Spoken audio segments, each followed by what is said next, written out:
ओए मंजीत, भाई मेरा नंबर कब आएगा? मेरे वास्ते पराठे बनाने वाली कब लाएगा तू? भाई पोते पोतियों के साथ खेलने का हक है कि नहीं मैनू? बंदा बिजनेस क्यों करता है? पैसे कमाने वास्ते। और पैसे क्यों कमाता है? अचार पाने वास्ते। देख मंजीत पुत्र, इस साल तूने 30 का हो जाना है। मेरी हड्डियां जो है ना वो कां की कूं कर रही हैं। अब मैंने ना तेरे और नखरे नहीं बर्दाश्त करने।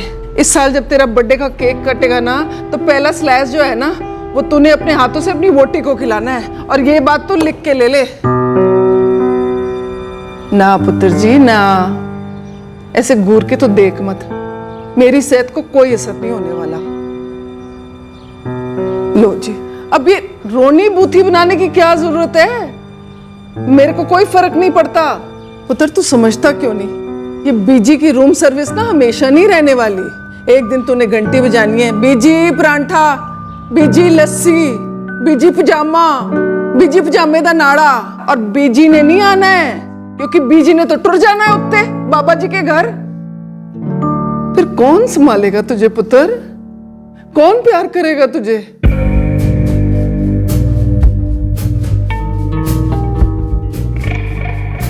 ओफो, 7 बज गए हैं, अब तो उठ जाओ।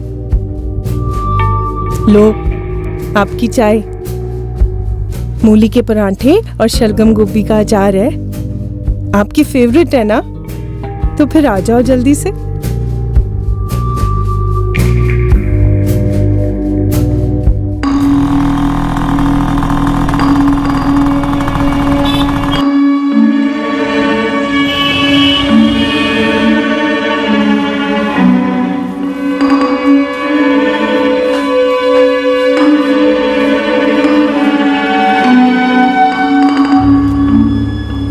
तूने कोई कुड़ी देख शिख रखी है तो दस दे, मैं उसके घर वालों से जाके बात कराऊंगी। या फिर राहुल और हरप्रीत से कहती हूँ ना, वो गल कर लेंगे। मेरी बात तो सुन। 3 कुड़ियां हैं, तीनों ही सोनी हैं। तू आराम से रोटी खा ले, फिर दिखाती हूँ। लेकिन तीनों में से एक न एक को तो पसंद करना ही पड़ेगा, ठीक है?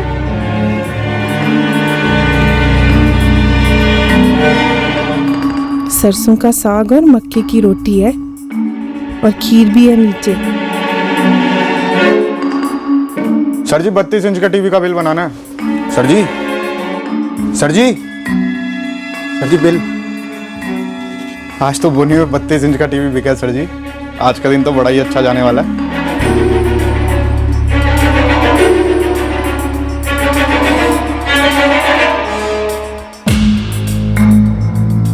The number you have called is currently switched off. The number you have called is currently switched off.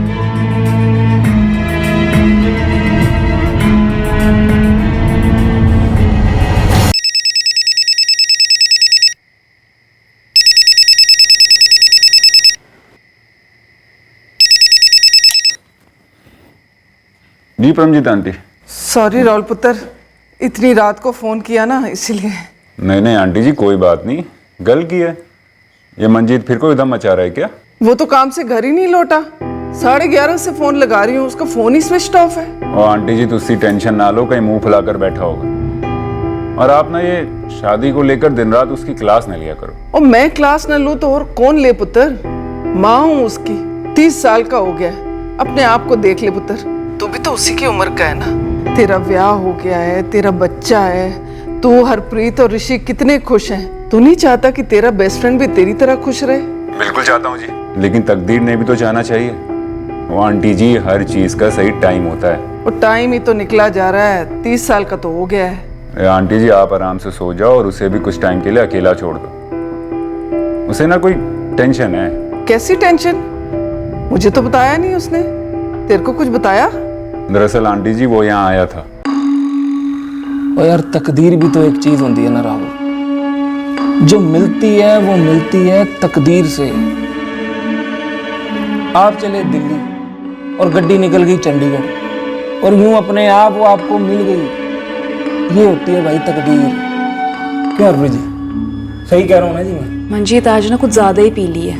ओ ना जी ना, वो शराब सच को और साफ करके दिखाती है जी। देखो जी, आप दोनों को मेरी ये बात माननी पड़ेगी कि तकदीर सारी सब कुछ है। राहुल, तू और मैं, हमारी दोस्ती तकदीर नहीं तो क्या है, बता क्या है?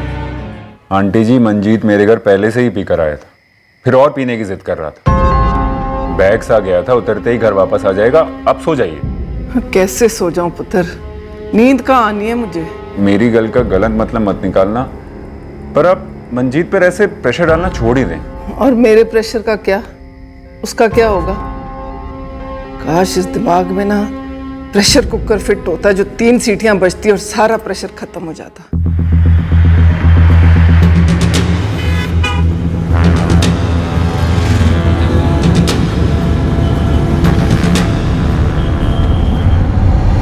परमजीत जी 30 साल का जवान बेटा आपका, हो सकता है किसी बात से खफा होकर आपके किसी रिश्तेदार के यहाँ चला गया। उसका एक ही रिश्तेदार है, उसकी बेटी, और मेरा भी सिर्फ एक ही रिश्तेदार है, मेरा पुत्र। कोई दोस्त? हाँ, एक दोस्त है, राहुल। सर, मंजीत ढिल्लों का फोन अभी भी स्विच ऑफ आ रहा है। परसों रात से ही स्विच ऑफ है जी, मैंने हर घंटे बाद ट्राई किया है। परमजीत जी, आप शादी के लिए बार बार जोर दे रही थी, शायद इस बात से तंग आकर मंजीत कहीं चला गया और जहाँ गया है वहाँ जाकर अपना फोन स्विच ऑफ कर लिया। ऐसा पहले भी कभी हुआ? पहले तो कभी नहीं किया, और मेरा बेटा उन बच्चों में से नहीं है जो अपनी बीजी को इस तरह परेशान करे। कहीं कोई और बात तो नहीं है ना इंस्पेक्टर साहब? मुझे बहुत डर लग रहा है। हम उसके फोन लोकेशन रिकॉर्ड से पता करते हैं कि उसने अपना फोन किस एरिया में स्विच ऑफ किया होगा। हो सकता है कि एरिया का नाम सुनने के बाद आप बता पाए कि उस एरिया में आप लोगों का कौन रहता है जिसके यहाँ वो रुक गया।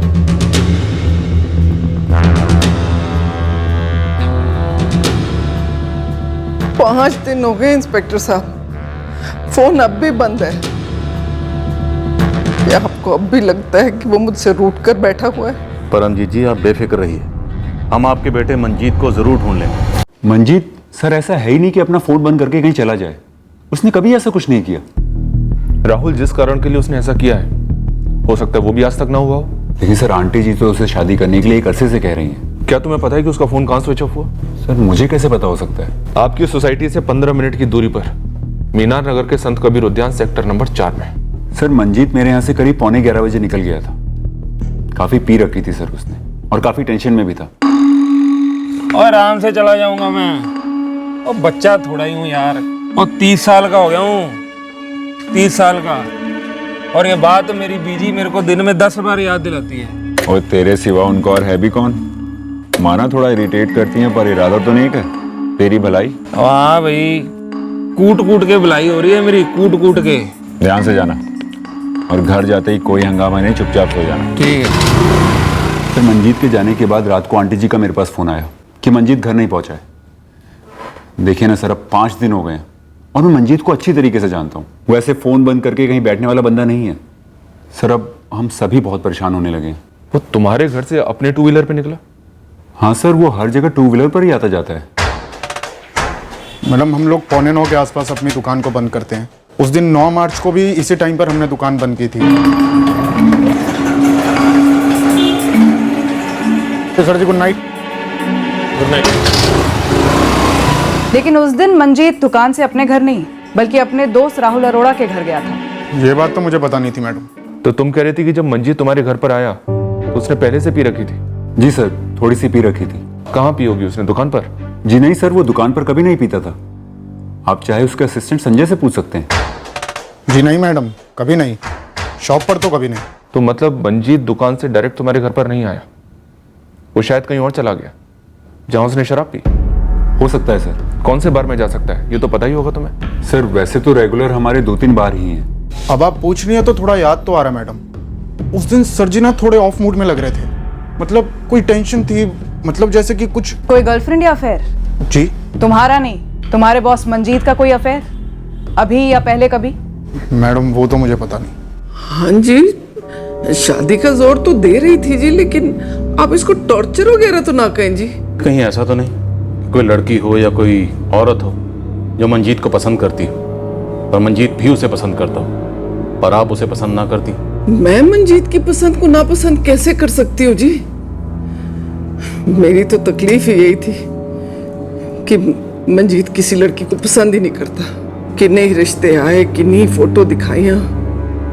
उससे पूछा भी अगर कोई है तो दस दे। उसके फ्रेंड राहुल से भी पूछा कि अगर उसकी कोई गर्लफ्रेंड है तो दस दे, या कोई ऐसी लड़की है जिसको वो बोल नहीं पा रहा हो तो हम बोल देते हैं। सर सोफिया बार से बोल रही हूँ।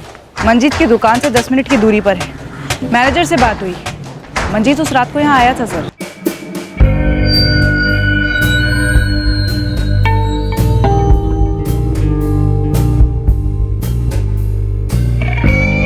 आपको ड्रिंक ही करनी है तो घर पे किया करो ना जी। आप बाहर से ड्रिंक करके आते हो, मुझे बिल्कुल अच्छा नहीं लगता। मैं खुद अपने हाथों से ड्रिंक बनाऊंगी आपके लिए, अपने हाथों से पिलाऊंगी प्यार से। उसने 4 लार्ज पैक्स पिए और फिर यहाँ से निकल गया। 4 पैक बार में, उसके बाद राहुल के घर में भी पी है और वहां से अपने 2 व्हीलर पे निकला। कीर्ति, एक्सीडेंट के सारे केसेस चेक करो। जी सर। सर जी, उसकी कोई गर्लफ्रेंड हो और वो मुझे ना बताए, ये तो इम्पॉसिबल है। अगर वो किसी को थोड़ा सा भी लाइक करता तो मुझे जरूर बताता। इतना तो हम जानते हैं कि मंजीत की माँ मंजीत की शादी कराने का 1 पॉइंट प्रोग्राम बना के उसके पीछे पड़ी हुई थी। पर क्या ये मंजीत के गायब होने और उसका फोन स्विच ऑफ करने की वजह हो सकती है? वही तो सर, नहीं हो सकता। फिर क्या हो सकता है? क्या वजह हो सकती है? कुछ समझ नहीं आ रहा है सर। संजय, मंजीत की दुकान पर उसका जो असिस्टेंट है, उसका कहना है कि मंजीत सारा दिन काफी परेशान था। हाँ सर, ये बात तो मैंने भी सेंस की थी। जैसा कि मैंने आपको बताया, आंटी जी को ही बताया था कि मंजीत काफी टेंशन में लग रहा था। सर, जहां तक मुझे समझ में आता है वो आंटी जी की नॉन स्टॉप 1 पॉइंट प्रोग्राम से ही पक गया था। मैंने तो सोचा ही नहीं था कि इतना दिल पर ले लेगा मेरी बातों को। कोई अपनी माँ की बातों का इतना बुरा मनाता है क्या हरप्रीत? तुसी टेंशन ना लो आंटी जी, पुलिस ढूंढ लेगी मंजीत को। एक गल दस, तू भी तो अब मंजीत को काफी टाइम से जानती है। क्या तेरे को भी ऐसा लगता है कि वो ऐसे बिना बताए अपना फोन बंद करके अपनी बीजी को छोड़कर भाग सकता है? सवाल ही नहीं है जी। लेकिन मुझे ऐसा क्यों लगता है कि तू और राहुल ऐसी कोई बात जानते हो जो मुझसे छुपा रहे हो? ऐसी कोई गल है? ऐसी कोई गल नहीं आंटी जी। बस जब मंजीत हमारे घर आया था तो हम दोनों को भी ऐसा लगा था कि कोई ऐसी बात है जो उसे अंदर ही अंदर खाई जा रही है। पर हम ऐसा सोच भी नहीं सकते थे कि वो ऐसा कुछ कर जाएगा। ऐसा कुछ कर जाएगा मतलब? मतलब भाग जाएगा आंटी जी। आप ही कह रही थी ना अभी अभी। सफेद रंग का 2 व्हीलर है, नंबर है UP 1467Y3। कहीं भी स्पॉट होती है तो तुरंत गुलबाग नगर पुलिस स्टेशन को सूचित किया जाए। रिपीट।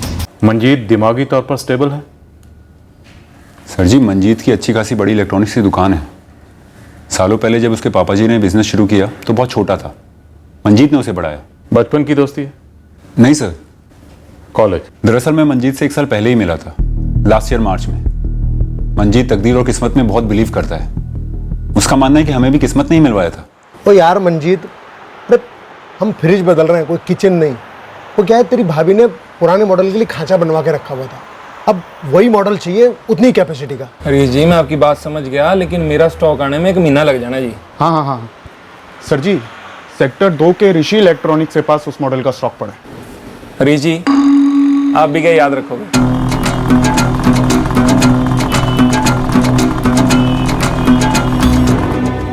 ये लीजिए सर, अपना एड्रेस लिख दीजिए, मैं कल तक डिलीवरी करा दूंगा। Thank you.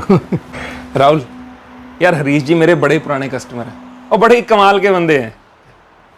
राहुल, तूने आज मेरी इज्जत रख ली यार। की गल करते हैं मंजीत पाजी, आपके कस्टमर सर आंखों पर। आपके खास है ना, तो चलिए 10% डिस्काउंट और लो। Thank you. ये हुई ना बात, सोने पर सुहागा। राहुल यार, इस तरह हमारी फ्रेंडशिप शुरू हुई। फिर हम मिलने लगे काम के सिलसिले में, फिर ऐसे ही मिलने लगे। फिर हमने साथ में ड्रिंक करना शुरू कर दिया। हमारी फ्रेंडशिप और गहरी होती चली गई और फिर फैमिलीज के बीच भी रिश्ता जुड़ा। जब भी हम उनके घर जाते तो परमजीत आंटी बड़ी खुश होती। हम तो मतलब फैमिली जैसे हो गए थे। जब हरप्रीत को टाइफाइड हुआ था तो पूरे 2 हफ्ते परमजीत आंटी हमारे घर रुकी थी सर। ऋषि को एक नानी माँ जैसा प्यार दिया और हरप्रीत का माँ जैसा ख्याल रखा था। इतने क्लोज हो गए थे हम। जब मंजीत 2 व्हीलर से गिरा था उसका पैर फ्रैक्चर हो गया था। वो 1 महीने हमारे घर रुका था, तब मैंने उसकी देखभाल की थी। हमारा ऋषि मैथ से नफरत करता था। आज मंजीत की वजह से बच्चा टॉप करता है क्लास में। 47 सर क्या बताया था मैंने? 98। तो लिख पुत्र 98 लिख। हमारे भी कोई खास रिलेटिव्स वगैरह हैं नहीं यहाँ, बस हम 2 फैमिलीज हैं, इसलिए आपस में जुड़े हुए हैं। मंजीत का ऐसे जाना, फोन ऑफ करना, अब तो सीरियस वाला डर लग रहा है। मंजीत ने काफी शराब पी रखी थी, फिर भी तुमने अपने खास दोस्त को 2 व्हीलर पर जाने दिया? सर बहुत जिद्दी आदमी है वो, बहुत जिद्दी। हमने गाजियाबाद के सारे हॉस्पिटल चेक किए कि कहीं कोई एक्सीडेंट केस हो, पर कहीं कुछ नहीं मिला। साथ ही सारे होटल्स, लॉज भी चेक किए, पर मंजीत की कहीं कोई खबर नहीं। तुम्हें कुछ अंदाजा है कि मंजीत गुस्से में कहाँ जा सकता है? मुझे तो लगा 1 आध दिन किसी होटल रूम में पड़ा रहेगा, थोड़ी बहुत शराब पिएगा और फिर घर वापस लौट आएगा। एक तरीके से आंटी जी को सिग्नल देना चाहता है कि मुझे अकेला छोड़ दो। ये मंजीत तकदीर को काफी मानता है ना? जी सर, काफी। तो मंजीत की तकदीर उलट गई या कोई उल्टी चीज उसकी तकदीर में घुस गई? सॉरी सर, मैं आपकी बात नहीं समझा। सब सफेद स्कूटर के पीछे मेरे लड़के अभी भी लगे हुए हैं, लेकिन हाँ दूसरी हिला देने वाली खबर पता चली है साहब। मंजीत का पता चला क्या सलीम? अभी नहीं साहब, लेकिन हाँ एक काम की बात पता ये चली है कि 9 तारीख की रात जब मंजीत गायब हुआ, उस रात भाई ने किराने वाले से केरोसिन खरीदा था। क्या केरोसिन खरीदा था?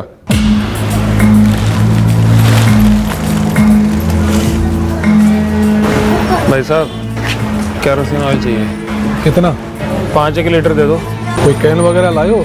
5 लीटर बहुत होता है। अब बहुत होते हैं तो होने दो, आप अपने इस कैन में दे दो।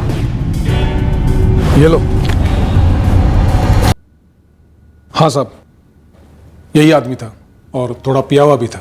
5 लीटर केरोसिन खरीदा था? इसने 5 लीटर मांगा और मैंने दिया। बकवास करिए पुलिस आंटी जी, मंजीत ऐसा नहीं कर सकता, सवाल ही नहीं होता। लेकिन मंजीत ने केरोसिन खरीदा ही क्यों, वो भी 5 लीटर? और वो दुकानदार फोटो देखकर उसने कहा कि वो मंजीत ही था। मेरा दिल नहीं मानता, जरूर कोई गलतफहमी होगी या कुछ और। Kerosene 5 litre? सर ये क्या बात कर रहे हैं आप? किराने वाले का कहना है कि उसने 9 मार्च की रात को 9:45 बजे केरोसिन खरीदा था, मतलब तुम्हारे घर पे आने से पहले। सर जी वो मेरे यहाँ करीब 10 बजे आया था, हम लोग सोने ही जा रहे थे और ऋषि तो सो भी गया था। 11:45 बजे जब तुम उसे अपने घर के बाहर छोड़ने गए थे, तो क्या तुमने उसके 2 व्हीलर पे 5 लीटर का केरोसिन का कैन देखा था? जी नहीं सर जी। देखा नहीं या था ही नहीं? ऐसे कुछ नजर ही नहीं गई, और रात भी थी और मैंने भी थोड़ी पी रखी थी। सर गाजियाबाद और आउटर सिटी के सभी थानों से इंफॉर्मेशन आई है कि पिछले 1 हफ्ते में उन्हें कोई भी जली हुई लाश नहीं मिली है। अब ये केस थोड़ा पेचीदा होता जा रहा है। अब ये सिर्फ मंजीत के गायब होने का केस नहीं है, पूरी पॉसिबिलिटी है कि ये एक सुसाइडल केस है। हाँ कीर्ति, कोई प्रोग्रेस? सर मंजीत का 2 व्हीलर मिल गया है। कहाँ? संत कबीर उद्यान सेक्टर 4, एक कोने में गाड़ी पार्क है जहाँ किसी की नजर न पड़े। किसने पार्क की, कब पार्क की, यहाँ किसी को भी नहीं पता सर।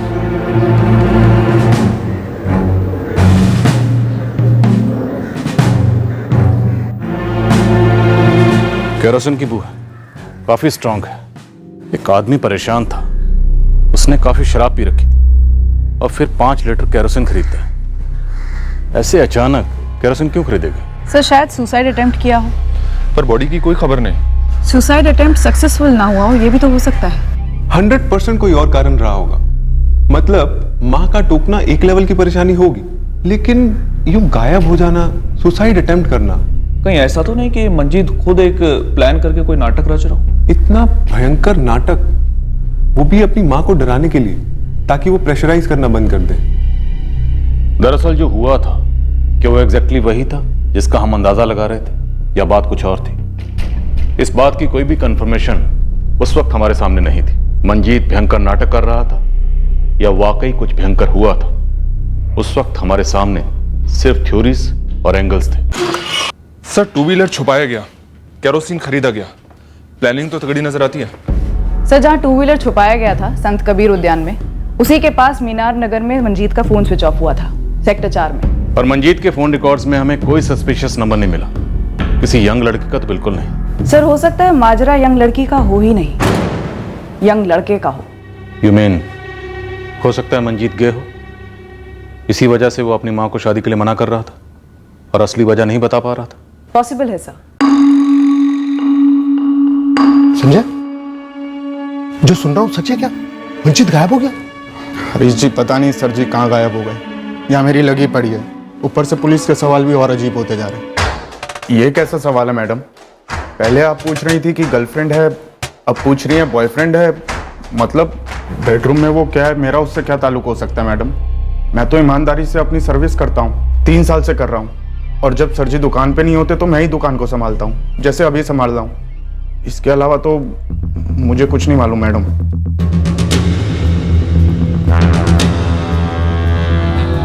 इस साल जब तेरा बर्थडे का केक कटेगा ना, तो पहला स्लाइस जो है ना, वो तूने अपने हाथों से अपनी वोटी को खिलाना है। तूने कोई कुड़ी देख शिख रखी है तो दस दे, मैं उसके घर वालों से जाके बात कराऊंगी। 3 कुड़ियां हैं, तीनों ही सोनी हैं। अब ये नई बात क्या कह रही है पुलिस? मैं कह रही हूँ आंटी जी, ये पुलिस ना रोज रोज नई नई कहानियां बना रही है। किसी का गे होना आपको कहानी क्यों लग रहा है? कोई गे नहीं हो सकता, होते हैं ना गे? नहीं होते हैं, मेरा मतलब। लेकिन तुम्हारे चेहरे का रंग क्यों उड़ गया? ऐसा लगता है मैंने ड्रॉर खोला और वहां से चंद्रयान उड़कर सीधा मंगल ग्रह पहुंच गया। ऐसा कुछ नहीं है सर, लेकिन मंजीत गे नहीं है। तो फिर वो शादी से क्यों कतरा रहा था? अपनी माँ के नॉन स्टॉप प्रेशर से तंग आ गया था? कोई लड़का था उसकी जिंदगी में जिसके बारे में वो अपनी माँ को नहीं बता पा रहा था, लेकिन तुम्हें बता चुका था क्योंकि तुम उसकी बेस्ट फ्रेंड हो। मन गढ़ंत कहानी है सर आपकी।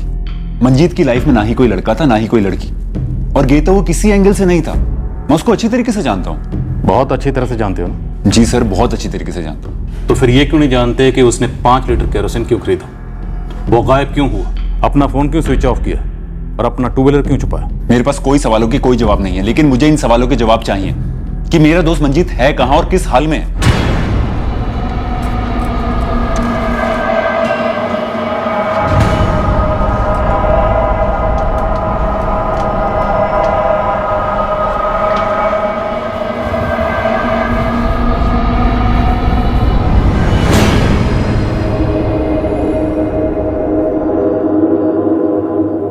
राहुल अरोड़ा। राहुल? हाँ सर, राहुल यार,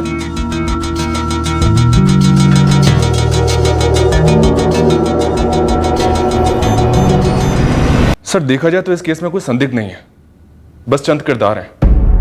पहला किरदार लीड कैरेक्टर मंजीत सिंह, जो विक्टिम है या इस पूरी नौटंकी का राइटर है, यह भी क्लियर नहीं है। उसके बाद है उसकी मां परमजीत, जो मंजीत पे दबाव डालती है शादी के लिए। फिर आता है उसका दोस्त राहुल, जो मंजीत का काफी करीबी दोस्त है, या हो सकता है कुछ और भी है। और अंतिम किरदार राहुल की पत्नी हरप्रीत, जो इस मुश्किल घड़ी में मंजीत की मां का सहारा बनी हुई है। फिर है 5 लीटर केरोसिन जो मंजीत ने खरीदा और काफी सारी शराब जो वो पी गया था। सर कहीं ये केरोसिन और शराब की बू घर के अंदर जल रही खिचड़ी की बू पर हावी तो नहीं हो रही है? पॉसिबल है, बिल्कुल पॉसिबल। ये शराब या केरोसिन एक डाइवर्जन, एक सेटअप हो घर की 4 दीवारों के बीच, या फिर 2 घरों की 8 दीवारों के बीच कुछ ना कुछ था जो सड़ रहा था, जल रहा था। इस सड़ने और जलने की बू किसी ना किसी को तो आई होगी। अब हमें इस किसी ना किसी तक जल्द से जल्द पहुंचना। खंगालो। उनका नाम तो नहीं पता, पर वो वाइट स्कूटर वाला आदमी, वो तो कई बार राहुल के यहाँ आता है। मुझे मिल गया वो 1,35,000। राहुल अरोड़ा का काफी करीबी दोस्त मालूम होता है। उसके बेटे ऋषि से भी वो काफी क्लोज है। वो लोग साथ में खेलते हैं, वो उसे पढ़ाता भी है, मानो कोई रिश्तेदार हो। मैडम आप जानना क्या चाहती हैं? ये जो स्कूटर पे बंदा आता था और राहुल के बीच के संबंध कैसे थे? कभी कोई अनबन दिखी तो नहीं सामने से? कुछ ज़्यादा ही अच्छे ताल्लुकात हैं उस आदमी के अरोड़ा फैमिली के साथ, समझ रहे हैं ना आप समझाइए डिटेल में। उस आदमी का नाम मंजीत है। आपकी बात हुई है कभी मंजीत से? नाजी ना, मैं क्यों बनूं कबाब में हड्डी? ऋषि पुत्र, बहुत गलत बात है ये। मेरे पास चेंज नहीं था, इसलिए मैंने तेरे को 50 रुपये का नोट दिया। दो आइसक्रीम की तो बात ही नहीं हुई थी। अब तेरा गला खराब होगा और तेरी मम्मी मेरा गला पकड़ेगी। मम्मी को पता ही नहीं चलेगा कि मेरा गला खराब है। मैं चुपके से खा लूंगा। तो चुपके से हम दोनों की पिटाई भी होनी है। चलो। बच्चे को पढ़ाता था, आइसक्रीम खिलाता था, और क्या, आप ही समझ लीजिए। आप कबाब और हड्डी की बात कर रही थी। कौन कबाब, कौन हड्डी, ये जानना तो आपका काम है ना सर। 2 दिन में अब तक सिर्फ इतना पता चला है सर कि मंजीत और राहुल अच्छे दोस्त थे और उनकी फैमिलीज क्लोज थी। पर कुछ ज्यादा ही क्लोज थी। ये माजरा क्या है, कुछ भी क्लियर नहीं हो रहा है। बोल सलीम। साहब, जिस तरह उस किराने वाले से केरोसिन खरीदा गया ना, ठीक वैसे ही कॉलोनी के बाहर एक और किराने वाला है। मंजीत ने वहां से भी केरोसिन खरीदा? मंजीत ने नहीं साहब, राहुल अरोड़ा ने। साहब, ये टिप केस की सीढ़ी है, तो बस चढ़ जाइए। फिनाइल, 5 बोतल फिनाइल। तो घर के लिए फिनाइल ले जाना कोई गुनाह है क्या? बिल्कुल भी गुनाह नहीं है, लेकिन रात को 10:30 बजे फिनाइल की 5 बोतलें। उची, घर का सारा फिनाइल खत्म हो गया था तो 1 बोतल की जगह 5 बोतलें मंगा ली। कोई गुनाह तो नहीं कर दिया? डिस्काउंट चल रहा था उन पे। तो क्या ये डिस्काउंट सिर्फ उस रात के लिए था हरप्रीत? मुझे समझ नहीं आ रहा कि हमारे घर की फिनाइल की बोतलों से मंजीत के गायब होने का क्या ताल्लुक है। ताल्लुक तो बहुत गहरा है, और वही ताल्लुक है जो 5 लीटर केरोसिन का है। हरप्रीत जी, वैसे तो फिनाइल ज्यादातर घरों में सफाई के लिए इस्तेमाल किया जाता है, तो आप उस रात क्या साफ कर रही थी? ऐसे कौन से दाग थे जिन्हें आप रातों रात फिनाइल छिड़क कर साफ कर रही थी? तुमने बताया कि रात 10 बजे मंजीत तुम्हारे घर आए, तुम दोनों ने मिलकर शराब पी और 11:15 बजे मंजीत तुम्हारे घर से निकल गया। लेकिन तुम्हारी कॉलोनी के बाहर जो किराने वाला है श्याम, उसका कहना है कि रात 10:30 बजे तुम उसकी दुकान पर गए और उसकी दुकान से तुमने 5 बोतल फिनाइल की खरीदी। जी बिल्कुल, 10:30 बजे थे। राहुल अरोड़ा जी आए और 5 बोतल फिनाइल ले गए। पक्का 10:30 बजे, 9 तारीख को? टाइम कैसे याद है आपको? साहब, रोज 10:30 बजे दुकान बंद करता हूँ। जैसे ही दुकान बंद करने वाला था तभी राहुल जी आ गए। अरे श्याम जी, रुके रुके रुके, बंद मत कीजिए, मुझे फिनाइल चाहिए। अरे राहुल जी, सारा माल अंदर पैक कर दिया। एक काम करता हूँ, कल सुबह सुबह लड़का भेजता हूँ बोतल के साथ। अरे नहीं श्याम जी, घर में खत्म हो गया, मुझे अभी चाहिए। 5 बोतल दे दीजिए ना प्लीज। 5? जी ठीक है भाई। मंजीत ढिल्लों के साथ शराब के चलते सेशन के बीचों बीच तुम हड़बड़ी में शाम किराने वाले की दुकान पर गए और वहां जाकर 5 बोतल फिनाइल खरीदी। क्यों? केरोसिन तो मंजीत ने खरीदा था और तुमने फिनाइल खरीदी। तुम दोनों मिलकर कौन सा कॉकटेल बना रहे थे? मंजीत ढिल्लों कहां है? सिर्फ एक बार और पूछूंगा, अगर सीधे सीधे जवाब नहीं दिया ना तो बिना फिनाइल की धुलाई होगी और बिना केरोसिन की भुनाई। बोलो, मंजीत ढिल्लों कहां है? हरप्रीत जी, हमें शक है इस बात का कि उस रात मंजीत ढिल्लों आपके घर से अपने घर के लिए जिंदा निकला ही नहीं। और पिछले 8 दिनों से तुम मियाँ बीवी हम पुलिस वालों से और मंजीत की माँ परमजीत से झूठ पर झूठ बोल रहे हो। ये मत भूलो कि हम तुम्हारे बेटे ऋषि से भी सच जान सकते हैं। नहीं नहीं, प्लीज ऋषि को इससे बाहर रखिए प्लीज। वैसे भी ऋषि सो गया था जब मंजीत घर पर आया था। उसे कुछ भी नहीं मालूम कि घर में क्या हुआ था। हमें भी कुछ नहीं मालूम राहुल अरोड़ा, लेकिन तुम हमें बताओगे सब कुछ सच सच। और तकदीर का लिखा हुआ था राहुल कि हम दोनों ने मिलना है, और किस्मत की बनाई जोड़ी हैं हम। हरप्रीत, तुम समझ रही हो ना?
फोन का क्या करेंगे जी?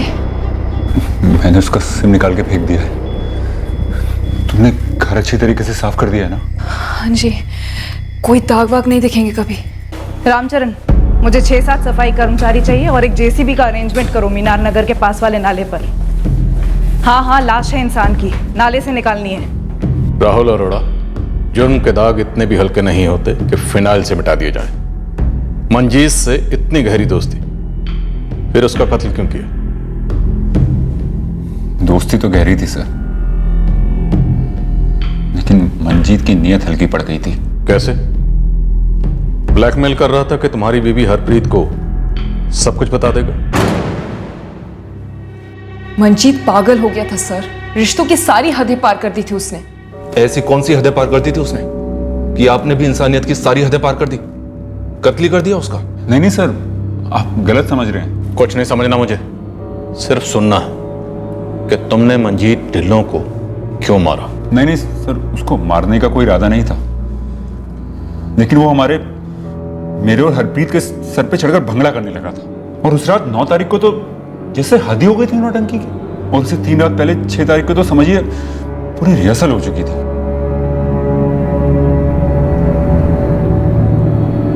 एलो जी, हेल्दी वाला सलाद। अब बस मैं चली सोने, ऋषि का स्कूल है कल। राहुल किचन में रखा है खाना, मीट और राइस, गर्म करके खा लेना। मंजीत, तुम्हें भी पता है किचन का, दोनों खाना खा के सोना। Good night शराबिया। हरप्रीत रुक।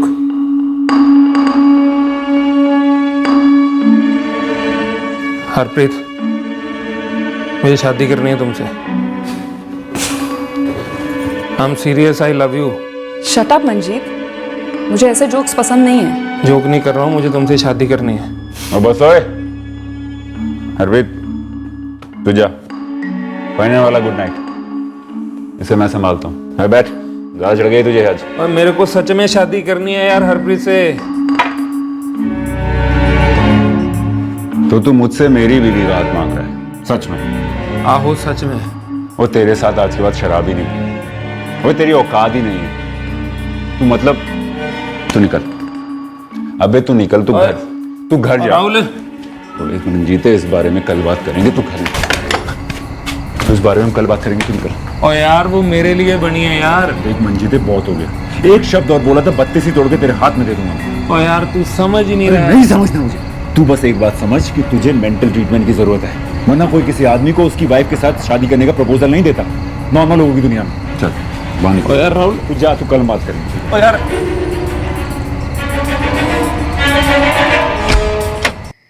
क्या हो गया ऐसे? इसका दिमाग खराब हो गया है। पता नहीं क्या हो गया अचानक से, इतना गुस्सा रहा था बैकआउट वहीं काट देता। इतनी ढंग से दोस्ती निभाई यार, उसके बदले में ये। मैं कहती हूँ जी, कट करो ऐसी दोस्ती। मैं भी आंटी जी से दूर ही रहूंगी, नहीं चाहिए ऐसा पागलपन हमें। इतनी बार आपके घर आया जाया करता था वो, जब आप अकेली होती थी, उसने तब कोई हिंट नहीं दी आपको? कभी नहीं। और फिर आपके हस्बैंड के सामने ही उसने आपको प्रपोज कर दिया। सोचिए, पूरी तरह से हिल गए थे हम दोनों। फिर मैंने उसके फोन लेने बंद कर दिए और उसका नंबर भी ब्लॉक कर दिया।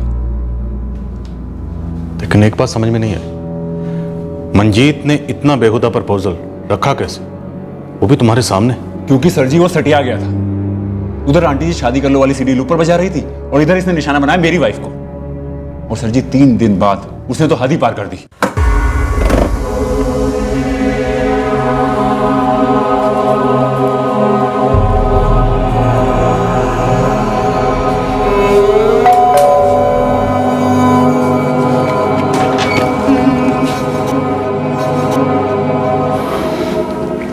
देख मंजीत, तू अभी यहां से निकल ले।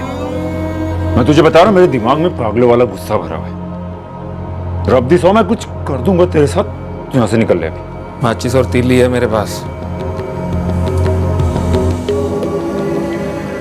अगर मेरी बात नहीं सुनी ना तो अपने आप को जला लूंगा तेरे दरवाजे के आगे।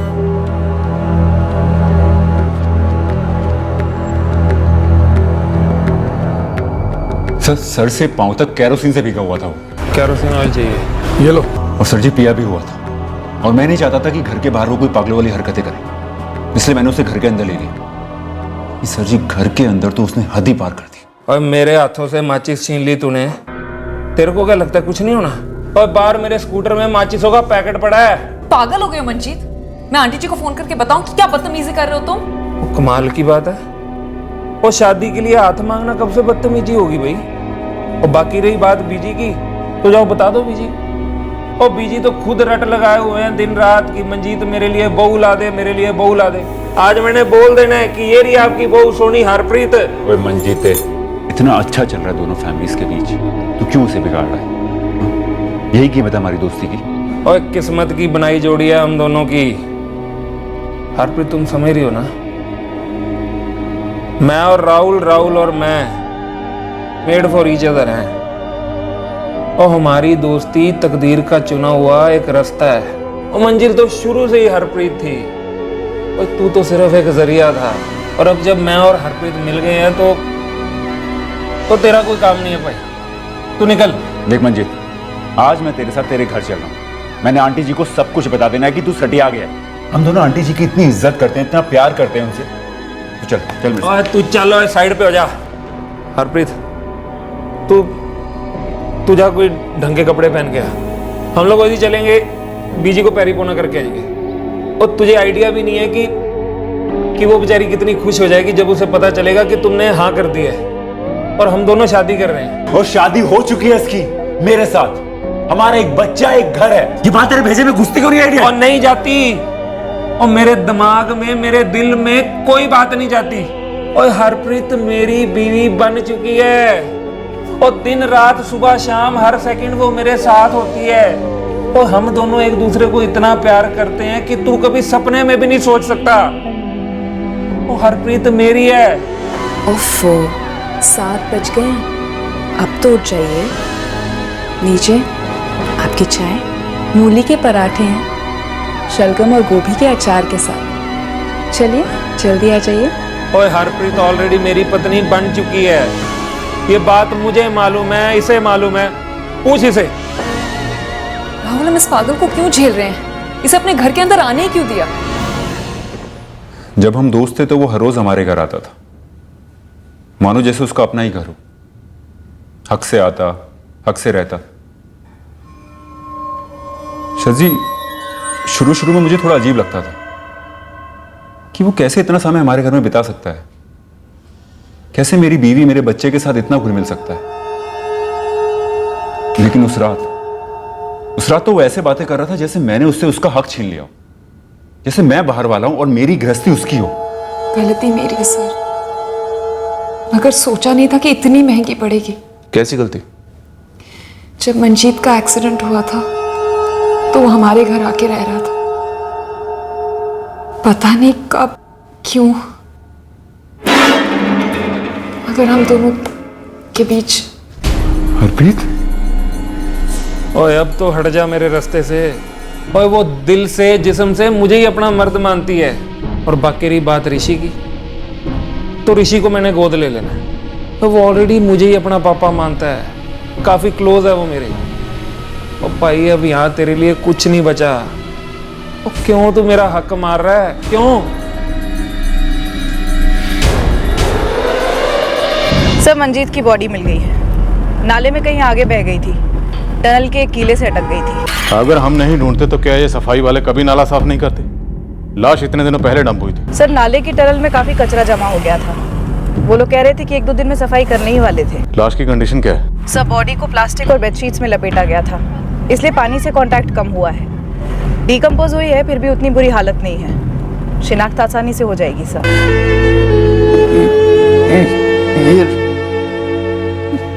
राहुल और हरप्रीत ने किया? जी हाँ, मंजीत के कपड़ों से केरोसिन के अंश भी मिले।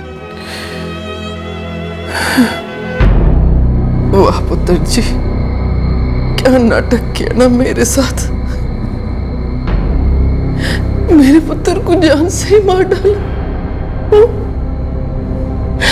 और इतने दिन तक मुझे हिम्मत देते रहे, मेरा हौसला बढ़ाते रहे तुम लोग। मंजीत सुन ही नहीं रहा था, अपने आप को जला देने की धमकी दे रहा था वो। अब हाँ तो ठीक है ना, उसे उसके हाल पर छोड़ देते। थका कर घर लौटा था। फिर मैं उसको 2 थप्पड़ मारती और उसे होश में लेकर आती। 2 थप्पड़ तो मैं भी लगा सकता था ना आंटी जी, लेकिन उस रात से 3 रात पहले भी उसने ऐसे ही बदतमीजी की थी, ऐसे ही अनाप शनाप बक रहा था। फिर मैंने अपने आप को कंट्रोल करके उसको घर भेज दिया था। 3 रात बाद फिर आ गया, वही घटिया बात है। पागल हो गया था, बावला हो गया था, लेकिन जान से क्यों मारा उसे? जान से क्यों मारा? शायद मैं भी पागल हो गया था, भाई जैसा था वो मेरा। आप ही कहती थी हम दोनों भाई, लेकिन वो प्रपोजल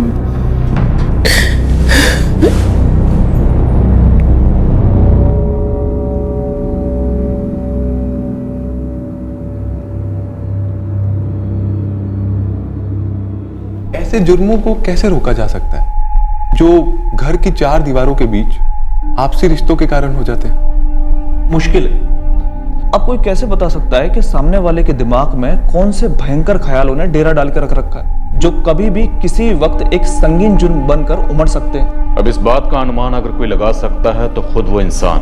जब ये भांप ले कि 2 कदम गलत दिशा में आगे बढ़ चुके हैं, तब जरूरी हो जाता है कि 2 कदम पीछे लिए जाए। गलतियों को छुपाने से ज्यादा जरूरी होता है गलतियों से सीखना। लॉ एंड ऑर्डर जितनी समाज में व्यवस्था बनाए रखने में जरूरी है, उतनी ही घरों में जरूरी है, दोस्ती में जरूरी है, रिश्तों में जरूरी है। दरअसल ये हर इंसानी रिश्ते में जरूरी है। इस केस में लॉ एंड ऑर्डर के ब्रेकडाउन का पीड़ित मंजीत ढिल्लों तो है ही, पर उसकी मां परमजीत, राहुल और हरप्रीत का बेटा ऋषि अरोड़ा भी है। ये दोनों अब अकेले और बेसहारा हो गए हैं। फैमिली मेंबर्स के लिए गए गलत कदमों के नीचे खुद फैमिली के बाकी मेंबर्स ही अक्सर सबसे ज्यादा रौंदे जाते हैं।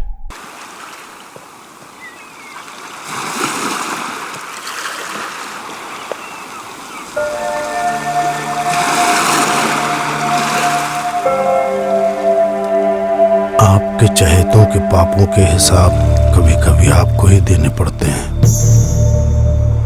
आपके अंदर एक दर्दनाक खलबली सी मची रहती है कि क्या हालात सुधारे जा सकते थे। आप ऐसा क्या नहीं कर पाए कि हालात बद से बदतर होते गए।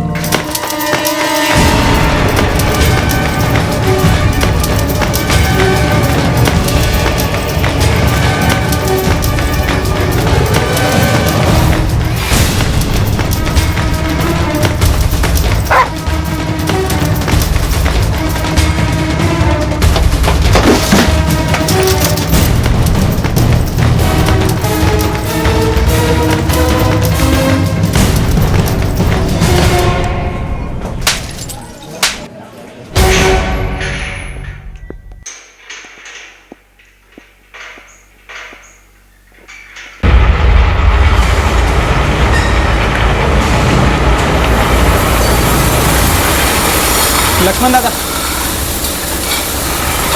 अरे पंकज कैसे है? सत्यन को फिर से पुलिस ने पकड़ ली। अब क्या कर दिया उसने? क्या पता दादा। अपने जगदीश ने देखा उसे भागते हुए, पुलिस पीछा कर रही थी, लास्ट में उन्होंने उसे पकड़ ही लिया।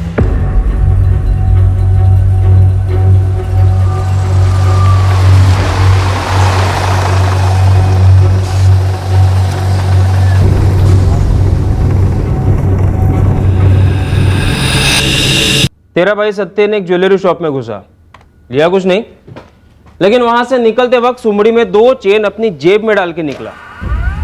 साहेब, सत्यन ने मुझसे वादा किया था कि वो चोरी नहीं करेगा। तेरा भाई गौन केस है, चैप्टर है, हिस्ट्री चीटर है, और ये चोरी की आदत शराब की लत के जैसी होती है। आदमी को पता ही नहीं चलता कब उसका गुलाम हो गया। उसने जो कुछ भी चुराया लौटा देगा साहब, मैं समझाऊंगा उसे। वो हम बरामद कर लेंगे, तू फिक्र मत कर। मैं वादा करता हूँ साहब, इस बार छोड़ दीजिए, आगे से कोई गलत काम नहीं करेगा। कौन से दुनिया में जीते हो तुम? तुम्हारे भाई सत्यन को चोरी के इल्जाम में अरेस्ट किया है, यूं ही नहीं छोड़ने वाले। कल उसकी अदालत में पेशी होगी, तब जमानत के पैसे भर के उसे छुड़वा लेना। साहब इस बार छोड़ दीजिए साहब। मत छुड़वा अपने भाई को। अपने मेहनत के पैसे अपने बच्चों के लिए संभाल के रख। साहब सत्यन मेरे बेटे जैसा है। कुत्ते की दुम कभी सीधी नहीं होती, और उसे सीधा करने के चक्कर में तेरे जैसे सीधे साधे लोग लंबे हो जाते हैं। लाइक हमारे मरे हुए आई बाबा की कसम खाई थी तूने, तेरी आई जैसी बहनी की कसम खाई थी तूने कि चोरी नहीं करूंगा, बार बार बोला था, फिर क्यों की तूने चोरी? तेको मालूम है इन लोग नाराज क्यों है? क्यों है? चोरी का हिस्सा नहीं मिला ना इसलिए, और कुछ। चोरी का हिस्सा जो तू नहीं करने वाला था, फिर क्यों की तूने चोरी? अरे हो गई ना अब। दादा कल जमानत करने आएगा ना मेरी? सपने में भी नहीं। तो भाषण झाड़ने आया क्या? जब छुड़ाना नहीं था आए क्यों? और अगर तुम चाहते हो ना मैं सड़ूं यहां जेल में सालों साल, तो ठीक है चले जाओ यहां से, मुझे मिलना ही नहीं है तुम लोगों से।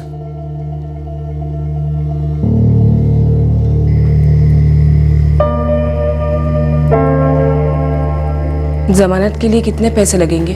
वही पहले का जैसा, 5 या 10 हजार या उससे ज्यादा।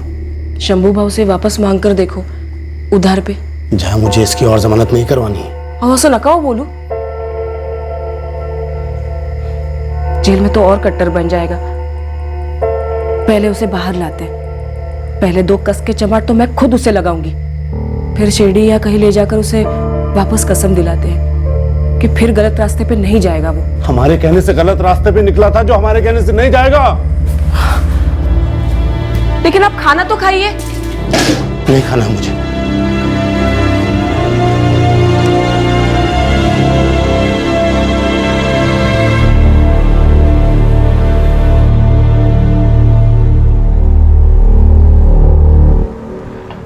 लक्ष्मण दादा, जुगाड़ हुआ कुछ जमानत का?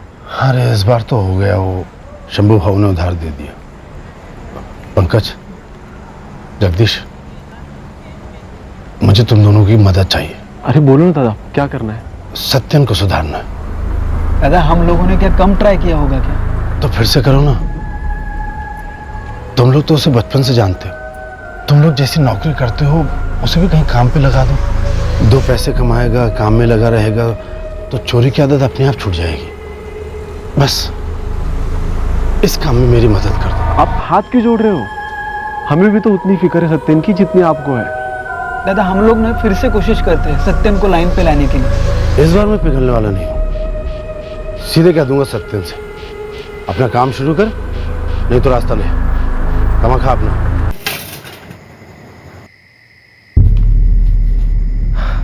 सत्यन, बीच में खाना नहीं छोड़ते, गलत बात है। इससे सही गलत का मालूम होता तो ये दिन देखना पड़ता हमें। मुफ्त की मिले या ना, रोटी की कीमत नहीं जानता है। अपने 2 टके के तेवर दिखा रहा है, वो भी ऐसे। लॉकअप और जेल में जो कुटाई हो रही थी ना वही ठीक थी, कम से कम इनकी बातों से तो ठीक थी। सत्यन, तू खाना खत्म कर। रुक जा, इसे मेरी बातें बुरी लगती हैं लेकिन अपनी आदत नहीं सुधार सकता। हे स्कूल में श्रेया को क्या चढ़ाते हैं पता है? चोर की भतीजी। तुम्हाला किती वेळा सांगितलंय, खाना खाते वक्त मत डांटा करो उसे। आज ही तो लौटा है जेल से, उसकी पसंद का खाना बनाया था मैंने।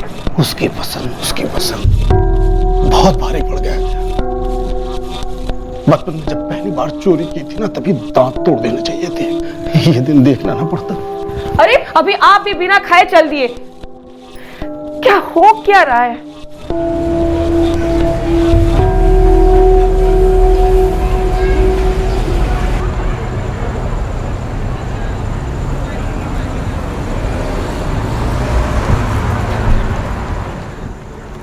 ए दादा, भाषण नको है मेरे को। भाषण नहीं रे, बात करनी है। क्या बात करनी है? देख तू मेरा छोटा भाई है, लेकिन बड़े बेटे जैसा बड़ा किया मैंने और तेरी बहनी ने। अरे मैं मेहनत करके ईमानदारी से 2 पैसे कमा सकता हूँ, तो तू क्यों नहीं? ये तेरे मेहनत के 2 पैसे ना, ये तुम्हारे जमाने की फिल्मों में कमाए जाते थे, अभी कोई नहीं कमाता। ईमानदारी हर जमाने में काम आती है सत्यन। सिर्फ एक खोली और एक साइकिल लेती तुम्हारी ईमानदारी, और दुनिया में किसी को फर्क नहीं पड़ता पैसे कैसे और कहां से कमाए जा रहे हैं। और चोरी तो आधी दुनिया करती है दादा। पर आधी तो नहीं करती, उस आदमी में से हम है सत्यन। जो संस्कार हमारी आई ने बाबा ने मुझे दिए थे, वो मैंने तुझे देने की कोशिश की थी, पर शायद दे नहीं पाया। देख, अभी भी वक्त है। अभी ही वक्त है, वही तो कह रहा हूँ। मैंने मस्त 2 चैन उड़ाया, गलत किया। 4 उड़ाना चाहिए। 2 उनके मुंह पे मारता ना, केस नहीं बनाते मेरे। अगली बार ध्यान में रखूंगा। कोई अगली बार नहीं होगा। इस जेल की रोटी से अच्छी तो तेरी वहनी के हाथ की रोटी है। कल तेरी पत्नी के हाथ की होगी, तेरी अपनी कमाई की, अपनी मेहनत की। आपकी मेहनत की रोटी ना रूखी होती है, रूखी। मेरे गले से नहीं उतरती वो।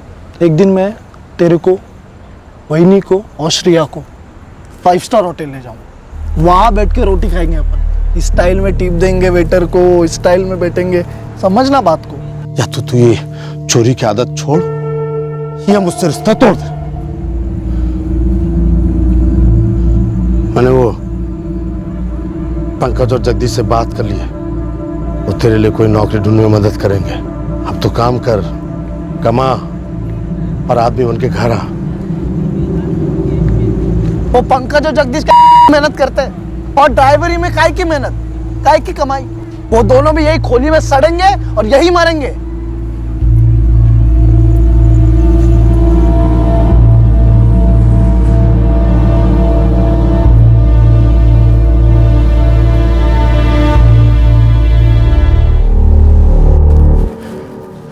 अरे जा जाके कहाँ चला जाएगा? और अब की बार आएगा ना तो घर के अंदर घुसने मत देना, समझी? कल रात आप सो गए थे, उसके बाद आया था वो, खाना भी खाया। मैंने तुझसे कहा था ना कि घर के अंदर घुसने मत देना। उसने वादा किया है आइंदा से चोरी नहीं करेगा वो, और सवेरे आपके उठने से पहले ही चला गया, चाय तक नहीं पी। पंकज और जगदीश से काम मांगने गया है वो।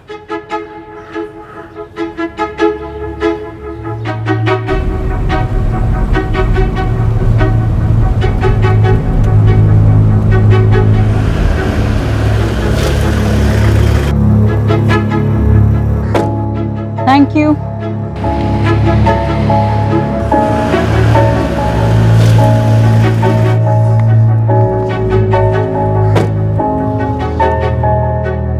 क्या रे सत्य, सब बराबर ना? एकदम टकाटक। वहनी चाह तैयार हैगा? हो आहे, देते।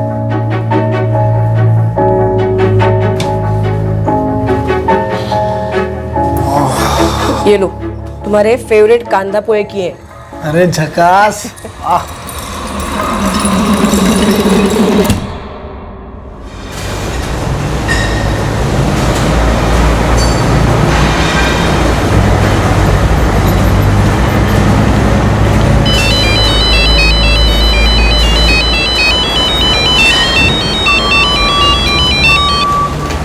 हाँ जया, क्या हुआ?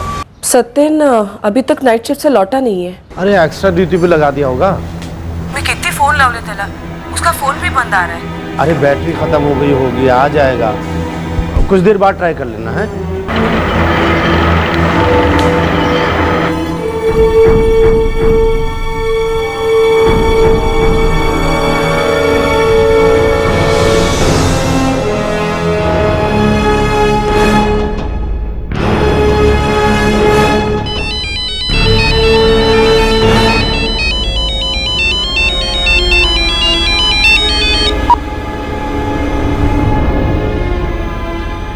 श्रेया, तू खाना खा ले बेटा।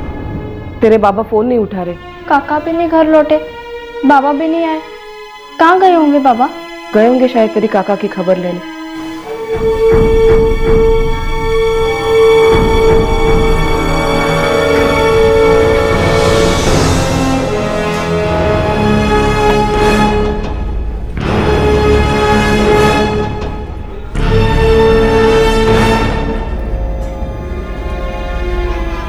आहो, हे काय? आप यहाँ बैठे हो, फोन क्यों नहीं उठा रहे थे आप? और सत्यन का भी फोन बंद आ रहा है। काय चाललंय काय? आहो, बोला काय तेरी? क्या हुआ है? फिर कोई लफड़ा किया, फिर से उठा लेंगे पुलिस सत्यन को। नहीं, कल रात मतलब 21 की नाइट तो सत्यन की ड्यूटी थी नहीं। मतलब कल रात उसका ऑफ डे था? हाँ, ऑफ डे था। अरे ऐसे कैसे? मेरे से बोल के गया था कि आज एक दिन छुट्टी मिली है, आराम करना करी। कुछ काम है वही नहीं, और छुट्टी किधर है आज? ओह, ड्यूटी है? और नहीं तो क्या, शाम से लेकर सुबह तक काम कर रहा था या हमसे झूठ बोल रहा था, नहीं पता जाया। आपको कैसे पता कि पुलिस उठा के लेके गई सत्यन को? आप गए थे पुलिस स्टेशन? नहीं, और इस बार जाऊंगा भी नहीं। अरे पंकज, सत्यन कहाँ है? मोबाइल भी बंद है उसका। मैं पूरा दिन ड्यूटी पर था लक्ष्मण दादा, इसलिए आपको बताने आ नहीं पाया। क्या बताने? वो एक बुरी खबर है, सत्यन को फिर से पुलिस ने पकड़ लिया। अब क्या किया उसने? दादा लगता है इस बार कोई मर्डर वर्डर किया उसने। चल निकाल 10 रुपए निकाल। देख सत्यन यादव। सलाम साहब। 12 सलाम के बच्चे 12। अरे क्या हो गया? बाहर आ। अपन ने कोई लफड़ा नहीं किया साहब, अपन अभी ड्राइवरी का काम करता है, गलत काम सब बंद कर दिया अपन। कल रात दारू पी के एक आदमी को काट डाला और लाश नाली में फेंक दी। कह रहा है सब गलत काम बंद कर दिया। मैं तो पूरी रात ड्यूटी पे था कल। अब हम ड्यूटी पे हैं। अरे फुल डे फुल नाइट तेरी याददाश्त ताज़ा करेंगे। हवाला।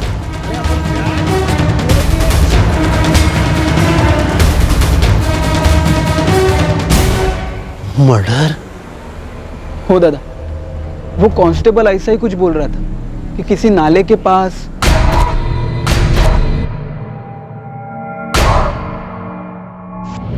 दादा संभालो, दादा संभालो अपने। दादा मेरी और जगदीश की तो पूरी थी, तो हम दोनों वहां से खिसक लिए। एक तो हमें पता भी नहीं था कि क्या लफड़ा है, ऊपर से सत्यन ने मर्डर किया, तो उसके साथ रहने का क्या फायदा ना दादा। सत्यन ने किसी को मार डाला? मुझे नहीं पता जया, मैं पुलिस स्टेशन गया ही नहीं, हिम्मत ही नहीं हो रही मेरी। पहले चोरी करता था और अब खून। और नहीं जया, और बिल्कुल नहीं। सर, आप पक्का है ये मेरे पति विशाल है? निशा जी, हम पक्का तो नहीं कह सकते, लेकिन आपके पति के बारे में हमारे पास जो भी इंफॉर्मेशन है, ये बॉडी उससे काफी हद तक मैच करती है।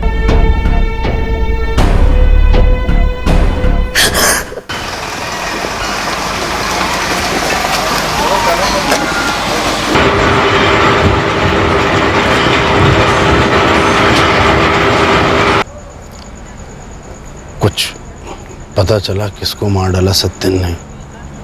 क्या हुआ था उन दोनों के बीच? सॉरी दादा, कुछ भी पता नहीं चला। दादा उसने एक शब्द भी नहीं बोला हमसे। दूसरे दिन तो आराम से हमारे साथ पत्ते खेल रहा था, जैसे कुछ हुआ ही नहीं। मुझे लगा मेरा भाई सुधर गया हमेशा के लिए, सीधे रास्ते पे आ गए। आई बाबा के संस्कार, मेरी कोशिश काम आ गई। दादा हम भी तो वही सोच रहे थे ना, हमेशा से उसको समझाते आए थे। अब भी काम पे इसी उम्मीद से लगाया था कि चलो छूट जाएगी इसकी गलत रास्ते की लत। दादा इसमें ना आपकी कोई गलती नहीं है। दिल नहीं मानता। मैं तो हमेशा खुद को ही कोसता कि क्या कमी रह गई थी, क्या गलती हो गई थी सत्यन की परवरिश में मुझसे।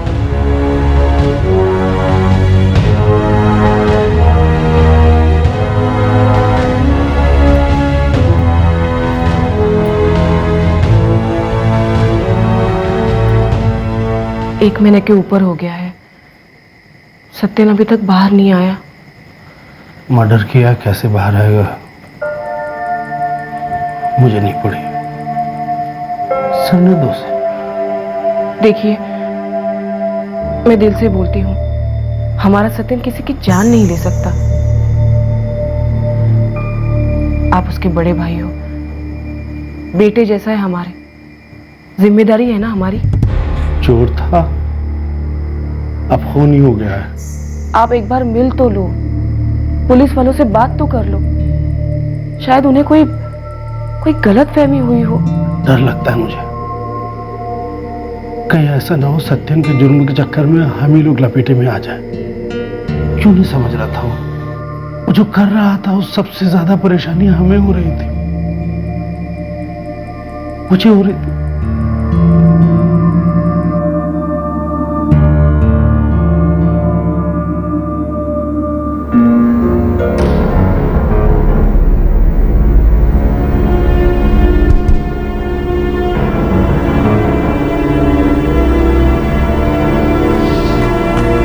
बोला। मेरा भाई सत्यन जादव। क्या हुआ उसे? मिलना था साहब उससे। जेल में? नहीं साहब, 22 मार्च को अपने पुलिस थाने में तो अरेस्ट नहीं हुआ था सत्यन जादव। वैसे बड़ा पहुंचा हुआ और महा चैप्टर आदमी है सत्यन जादव। 3 बार तो मैंने उसे अरेस्ट किया है। लेकिन साहब 21 मार्च की दोपहर घर से निकला था ये कह के कि नाइट ड्यूटी है, काम पे जा रहा है, और 22 मार्च की सुबह गिरफ्तार हुआ मर्डर के चार्ज पर। मर्डर? कहाँ किया था मर्डर? ये तो नहीं मालूम। 3 महीने हो चुके हैं जादव, कोर्ट में पेश किया गया होगा, अब जुडिशियल कस्टडी में होगा। देखो जादव, किसी और पुलिस स्टेशन का केस होगा। तुम एक काम करो, मर्डर कहाँ हुआ पता करो, तो पुलिस स्टेशन का पता चल जाएगा। वो तो हमने ना पूछा ना पता किया दादा, लेकिन पुलिस वाले थे गाड़ी में, और जिस गाड़ी में लेके गए वो गाड़ी भी पुलिस वालों की थी, लेकिन उस गाड़ी के ऊपर किसी थाने का नाम वाम कुछ भी नहीं लिखा था। किसका मर्डर किया होगा? कुछ तो आइडिया होगा तुम्हें? कोई पुरानी दुश्मनी? नहीं पता दादा, लेकिन दादा पुलिस वाले अगर बोले कि जुडिशियल कस्टडी में है तो इसका मतलब वो किसी थाने में नहीं होगा। क्यों? क्योंकि लॉकअप मतलब पुलिस कस्टडी और जुडिशियल मतलब जेल। दादा आर्थर रोड जेल में देखा आपने? नहीं। तो उधर देखो क्या? हो सकता है दादा उसे वहां भेजा हो कोर्ट से।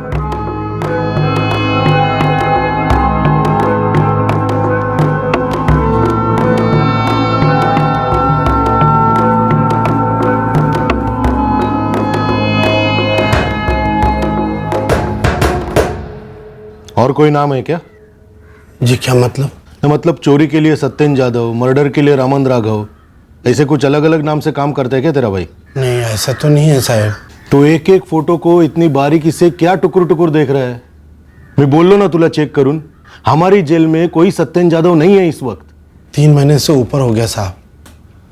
हमारे इलाके का इंस्पेक्टर भी बोला शायद केस किसी और थाने में दर्ज हुआ होगा, फिर वहां से न्यायिक हिरासत में भेज दिया होगा। अरे बाबा, मैं जिथे मर्डर झाला तिकडे जाऊन चेक कर ना। वही तो नहीं मालूम साहब। तो तुझे ये भी मालूम नहीं होगा कि अपने अख्खे महाराष्ट्र में कितनी जेल है? नहीं साहब।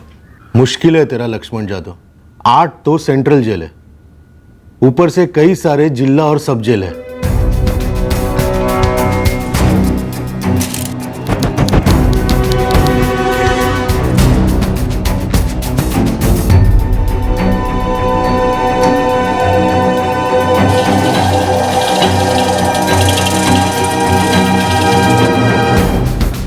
लक्ष्मण दादा, मैंने माहिती निकाली है। दादा अपने सत्यन का केस बोरिवली सेशन कोर्ट में ही आया होगा, ऐसा एक वकील बोला। तो वहां से उसे किस जेल में ले गए होंगे? दादा वो वकील बोला कि ज़्यादातर मर्डर के केस उधर के जज तलोजा सेंट्रल जेल भेजते हैं, लेकिन पक्का पता नहीं दादा।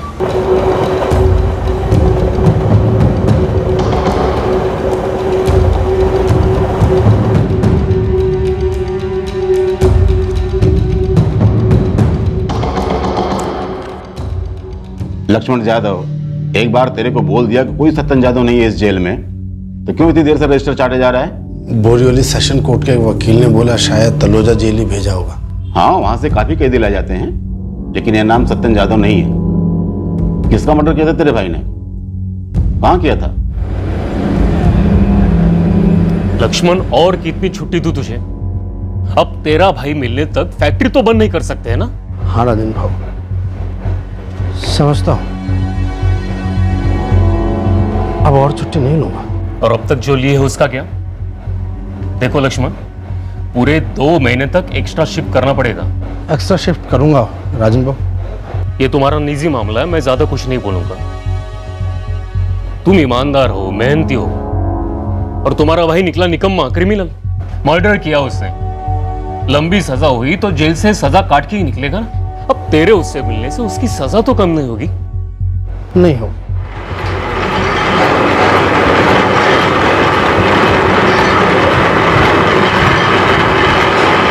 4 बड़े जेलों में नहीं है, कहीं और डाला होगा ना उसे। कुछ तो पता चले जया, अभी तक कुछ भी मालूम नहीं।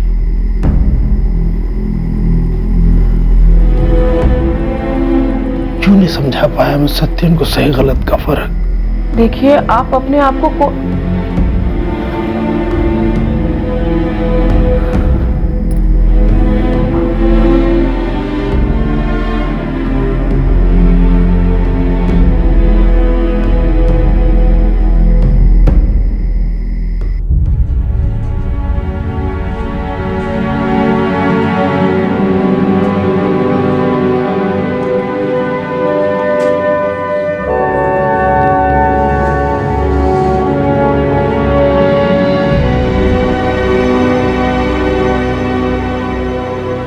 लक्ष्मण,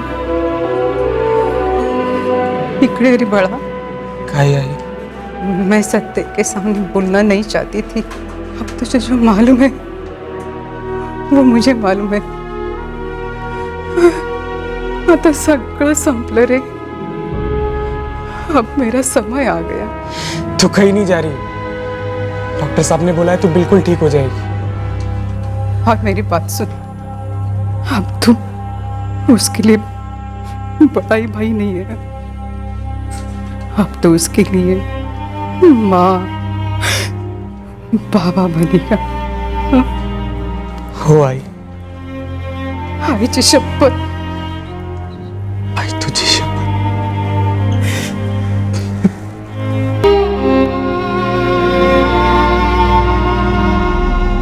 आपके पास एक लावारिस लाश थी लगभग 1 साल के लिए। क्या इस लावारिस लाश का हिस्ट्री शीटर सत्येंद्र जाधव के गुम होने के साथ कोई कनेक्शन था? क्या ऐसा था कि ये लाश सत्येंद्र की विक्टिम की थी और सत्येंद्र इस मर्डर के बाद फरार हो गया था? सत्येंद्र यादव का गायब होना और लावारिस लाश के बीच का कनेक्शन तो उस वक्त हमें पता नहीं था, क्योंकि हमें यह भी पता नहीं था कि सत्येंद्र यादव वाकई में गायब हुआ था। सर, ये मेरे पति विशाल नहीं है। निशा जी, आप एक बार अच्छी तरह से देख लीजिए। इसके फेस को बुरी तरह से कुचला गया है। आप ठीक से देखे बिना कैसे कह सकते हैं कि आपके हस्बैंड नहीं है? सर, मैंने ना सिर्फ मुंबई के बल्कि स्टेट के हर पुलिस स्टेशन की मिसिंग कंप्लेंट मैच करने की कोशिश की, पर जिस आदमी की लाश हमें 23 मार्च 2015 को मिली थी उसकी शिनाख्त ही नहीं हो पा रही है। उस लाश का चेहरा पूरी तरह से बिगड़ा हुआ था सर। इस बात को 6 महीने हो गए हैं और अब तो हमारी सारी खबरों ने भी जवाब दे दिया। ऐसा हो सकता है शायद इस आदमी की मिसिंग कंप्लेंट दर्ज ही ना हुई हो, शायद ये आउट ऑफ स्टेट का हो। सर, मैंने नेशनल मिसिंग पर्सन ब्यूरो में इस केस की डिटेल्स भेजी थी और वहां से आते हुए लगातार फीडबैक को चेक भी करता आया हूं। No luck sir. हमारे पास विक्टिम के कपड़े और कुछ चीजें हैं, देखते हैं केस में आगे क्या मिलता है। सब्र की हद पार हुई और कहीं ऐसा तो नहीं कि प्यार नफरत में बदल गया हो? लक्ष्मण जाधव ने अपने ही भटके हुए छोटे भाई को रास्ते से हटा दिया हो? पर यह कैसे हो सकता है? सत्येंद्र के दोस्त पंकज और जगदीश दोनों ने सत्येंद्र को एक मर्डर के लिए गिरफ्तार होते हुए देखा था। क्या सत्येंद्र इस मर्डर के लिए गिरफ्तार नहीं हुआ था जो बॉडी आपके ताबे में थी? दरअसल सत्येंद्र हमारी कस्टडी में कभी था ही नहीं। वो कहां था हमें नहीं पता था। और हां, सत्येंद्र अपने आप से गायब नहीं हुआ था, एक साजिश रची गई थी उसे गायब करने के लिए।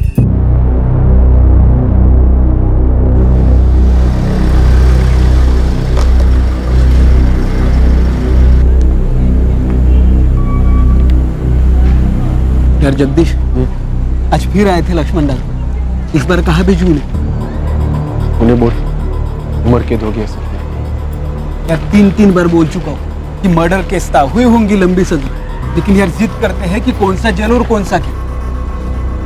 यार जिले के सारे जेल जा चुके, वो पुणे और अहमदनगर भी जाके आए। कहीं उन्हें शक तो नहीं हो गया पंकज? नहीं बे, उन्हें बस एक बार सत्येंद्र से मिलना है और उसी के पीछे लगे हैं। लेकिन यार अब हम क्या करें?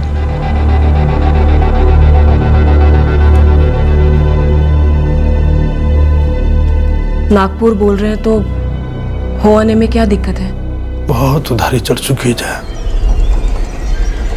अब राजन भाव भी फैक्ट्री से और छुट्टी नहीं देंगे। मांगने में भी शर्म आती है। फिर से एक बार मांग कर देखो, हो सकता है सत्येंद्र नागपुर जेल में हो।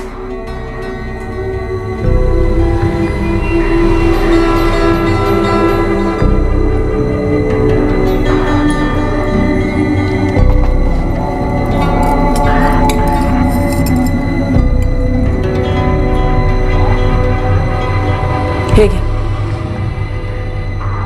इन्हें बेच दो या गिरवी रख दो, कम से कम 3-4 हजार तो आ ही जाएंगे ना।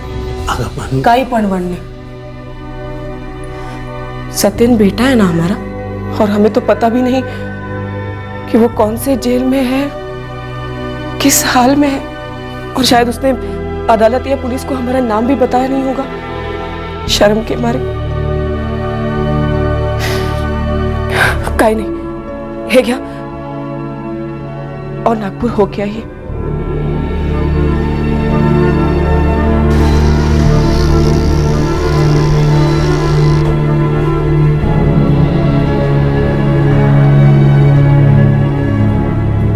ये आखिरी बार छुट्टी चाहिए 4 दिन की। क्यों? ये पक्की खबर है, सत्यन नागपुर जेल में। बस उसे एक बार देख लो, 2 थप्पड़ लगा दूं, फिर उसकी रिहाई तक कोई छुट्टी नहीं लूंगा। और खुदा ना खास्ता नागपुर में नहीं मिला तो? फिर उसे ढूंढने के लिए कभी छुट्टी नहीं लूंगा, जुबान देता हूँ। कब जाना है 4 दिन की छुट्टी पर? कल। अगर इसके बाद छुट्टी ली तो परमानेंट छुट्टी, समझ लो।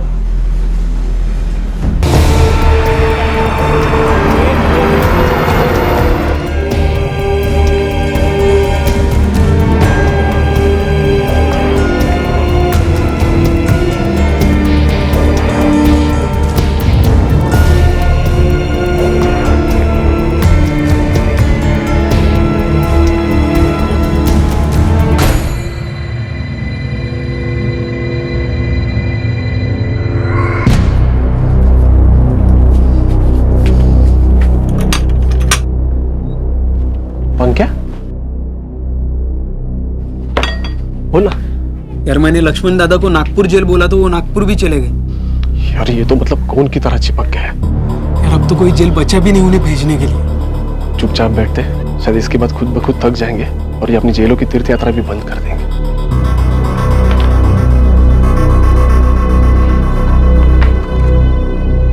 मिला?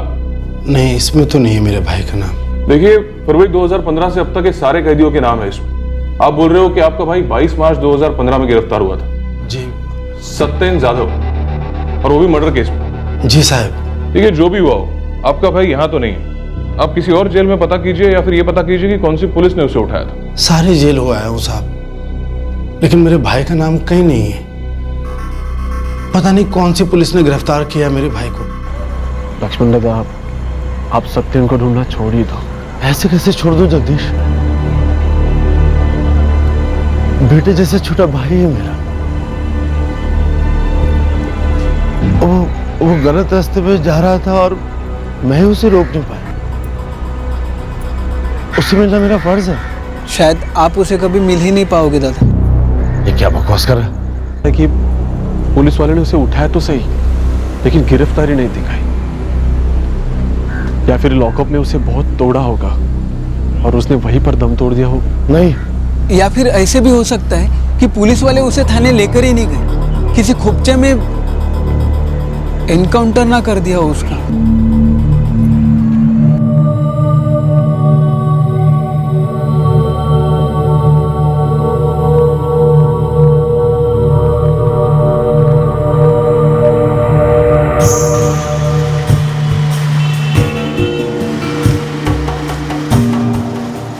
ए लक्ष्मण जाधव, हम पर इल्जाम लगा रहा है? पागल हो गया? हाँ सब पागल हो गया, गुस्से के मारे पागल हो गया। कैसे मैंने अपने भाई को गलत रास्ते में जाने दिया? क्यों नहीं बदल सका मैं उसे? तो सारी जेल में उसे ढूंढ चुका है, लेकिन वो कहीं नहीं मिला। तो फिर ऐसे क्यों सोच रहा है कि हमने उसका इनकाउंटर कर दिया हो? अरे ऐसे भी तो हो सकता है कि वो खुद ही फरार हो गया हो, किसी दूसरे स्टेट में जाकर नए नाम से नई जिंदगी शुरू कर दी हो। ऐसे हिस्ट्री शीटर्स की हमें भी तलाश होती है। कई सारी पेंडिंग केसेस इनकी वजह से अधूरे रहते हैं। तो फिर ढूंढिए ना उसे साहब, सजा दीजिए, लॉकअप में रखिए, जेल में रखिए, लेकिन मैं उसे देख तो सकूं।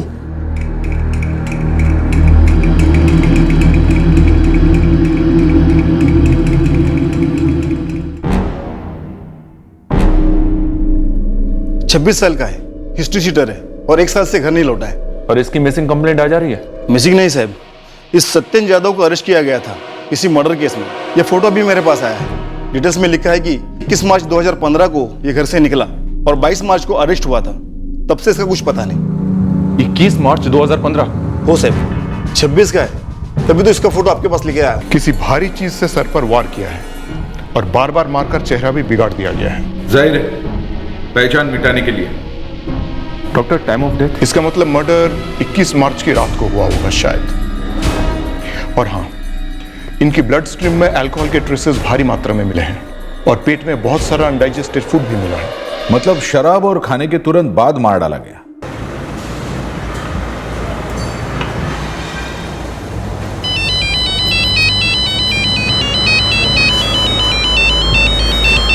जी मैं लक्ष्मण यादव जी। कुछ पता चला मेरे भाई सत्यन के बारे में? आप अभी क्राइम ब्रांच ऑफिस आ सकते हैं? लेकिन बोलिए तो सही, मिला मेरा भाई, बात तो कराइए। आप आइए पहले, फिर बात करते हैं।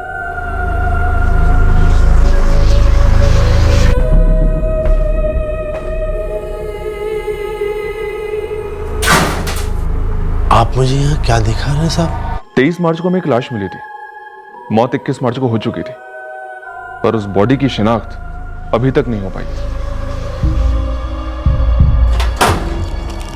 साहब,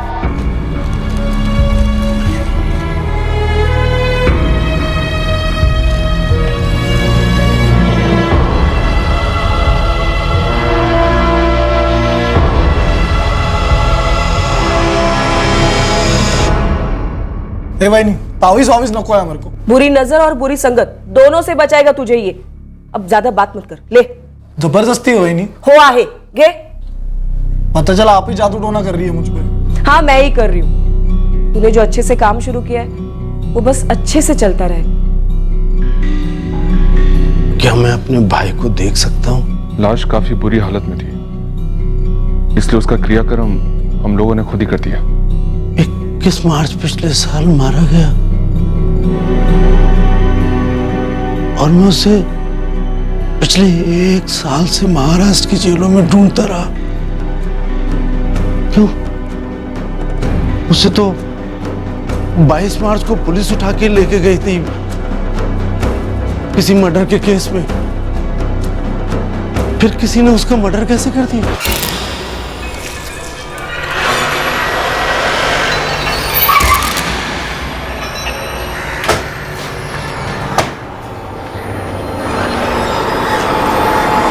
सत्यन कैसे गिरफ्तार हुआ था? कहाँ हुआ था? अब जो पता था वो सब बता तो दिया आपको। मुंबई के किसी भी पुलिस स्टेशन में सत्यन की गिरफ्तारी की एंट्री ही नहीं हुई। 22 मार्च 2015 हमने 2 बार चेक किया। पंकज, जगदीश, बोलते क्यों नहीं? मैं बोलूं क्यों नहीं बोलते? क्योंकि बोलती बंद हो गई है तुम दोनों की। 1 साल से सत्यन के भाई लक्ष्मण को घुमा रहे हो जेल से जेल, जबकि तुम दोनों को मालूम है कि सत्यन के साथ क्या हुआ था। क्योंकि जो कुछ हुआ वो तुम लोगों ने किया है ना? मार डाला ना अपने बचपन के दोस्त को।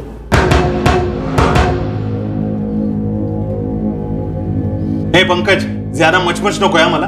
तेरे नाम पे कैब दी थी मैंने, उस कैब में से डेक गायब है। जिम्मेदारी तेरी थी, या तो डेक लौटा या पैसा दे, हिसाब बराबर। हरीश भाऊ 3 साल से कैब चला रहा हूं मैं आपकी। अरे नियत तो 30 साल बाद भी बिगड़ सकती है ना। क्या बात कर रहे हैं? देख, सुबह सुबह ड्रामा नहीं चाहिए। तेरी तनख्वाह में से डेक का पैसा कटेगा, बात खत्म। चाहेला, तेरी कार से भी डेक गायब? अबे मेरे भी कार से डेक गायब। क्या है यार, ये कोई इत्तेफाक तो नहीं हो सकता ना? रे यार हरीश भाऊ पूरा इल्जाम मुझ पे लगा रहे कि मैंने ही चोर बाजार में बेच दिया होगा। यार मैं क्या पागल हूं क्या? 3000 के डेक के लिए 12000 की नौकरी छुड़वा दूं? दिमाग सुन पड़ गया था साहब कि डेक कैसे गायब हुआ, लेकिन डाउट नहीं गया। सब पूरे 2 हफ्ते बाद पता चला। हमारी कार से जो डेक की चोरी हुई थी उस इत्तेफाक का क्या नाम था? एक कट ऑफ। सत्यन, हाँ पानी है क्या? हाँ, डिक्की में पड़ा है ना, मिनरल वाटर का पैकेट है पूरा।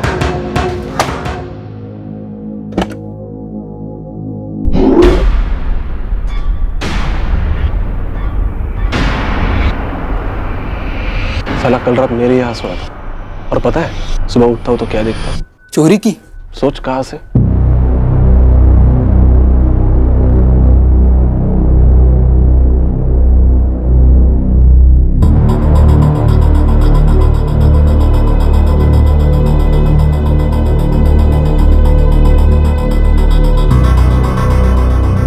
यार उसको ईमानदारी से कमाने का चांस हम लोगों ने दिया, नौकरी दिलाई, और अब हमारी और हमारा नाम भी तो खराब हो रहा ना पंक्या। देख, सीधा सामने बैठकर बात करनी होगी। देख सकते हैं, अभी के अभी दोनों डेग हरीश भाऊ को लौटा दे और बोल तूने चुराए थे। हम दोनों का इसमें कोई लेना देना नहीं। हाँ, और हम सीधे पुलिस स्टेशन जा रहे हैं। अबे जिंगूर, तुम दोनों हरीश भाऊ के सामने या पुलिस वालों के सामने? मैं नहीं करता, और मैं सच सच बोल दूंगा ना कि तुम दोनों ने बोला था मेरे को। सत्यन, तू तो हिस्ट्री शीटर है, तू ही हमारे दो स्पीकर चुरा ले, बड़ा हिस्सा दे देंगे तेरे को। मेरे साथ तुम दोनों को भी जेल की हवा और रोटी दोनों चकाऊंगा। मतलब एक बार तुम दोनों पे भी ठप्पा लग गया ना क्रिमिनल का, बस फिर अपन तीनों ने गैंग बना लेंगे। गैंग का नाम रखेंगे स्पीकर गैंग। स्पीकर के कारण बनेंगी गैंग। धीरे धीरे अपना काम बढ़ाएंगे, बड़े बड़े झोल करेंगे। हमारी जिंदगियों की वाट लगाने की धमकी दी साले ने। सब बचपन से जानते थे सत्यन को। हर बारी उसको कहते थे कि चोरी मत कर, मत कर, हमारे साथ रहा कर, सीधे काम किया कर। फिर हमने पार्टी रखी। जैसे उसको पता चला कि पार्टी में फ्री की दारू और खाना है, तो वो तुरंत आने के लिए तैयार हो गया और घर पर अपने भाभी को बोलकर आया कि मैं काम पे जा रहा हूं, जबकि उसको उस दिन ऑफ था। कुछ काम है नहीं, और छुट्टी किधर है आज?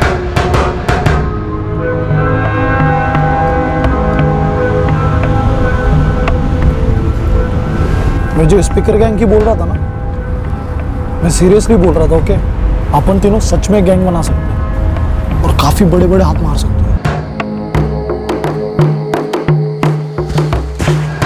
यार तुम लोग एक बात बताओ, तुम लोग इतनी लड़कियों को अप डाउन किया, आज तक कभी किसी के साथ डिंग डोंग डिंग नहीं किया? क्या मस्त मस्त आइटम आती है बॉस। परफ्यूम लगाती है ना, मेरी गाड़ी सड़क छोड़ के एकदम हवा में उड़ने लगती है भाई। और माल वाल काफी होता है इनके पास, काफी। तो मेरा प्लान है, तुम दोनों ना मुंह पे रुमाल बांधकर मेरी गाड़ी को लूट लेना, चाकू वाकू दिखाते।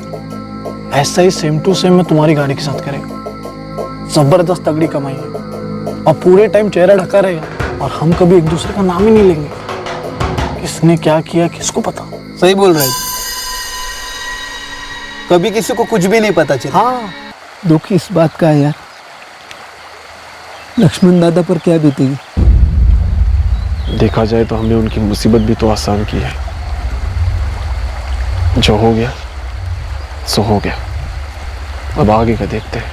हताश हो गए थे हम दोनों। साला खुद तो चोर था, हम पर भी चोरों वाला धब्बा लगाने की धमकी दे रहा था। और तुम लोगों को लगा कि वो तुम्हें भी किसी चोरी की केस में घसीट लेगा। और तुमने क्या किया? उसका मर्डर कर दिया। और अब क्या हुआ? खुद ऐसे केस में घसीट लिया अपने आप को, जो जिंदगी निकल गया तुम्हारी। उससे पहले तुम भी तो अपना मुंह खोल सकते थे, उसके भाई लक्ष्मण को बता सकते थे, या उससे पहले सीधे आकर थाने में हमें बता सकते थे, तो ये नौबत ही नहीं आती।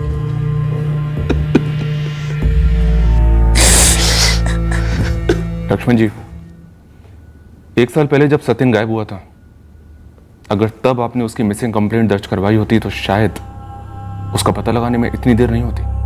मैं तो पंकज और जगदीश की बात को सच समझ बैठा। वो उसके बचपन के दोस्त, अच्छे लड़के, उन पे कैसे शक कर सकता था? उन्होंने तो सत्यन को नौकरी दिलवाई थी। मुझे बोल दिया होता रे, 2 थप्पड़ लगा के माफी मंगवाता तुम दोनों से।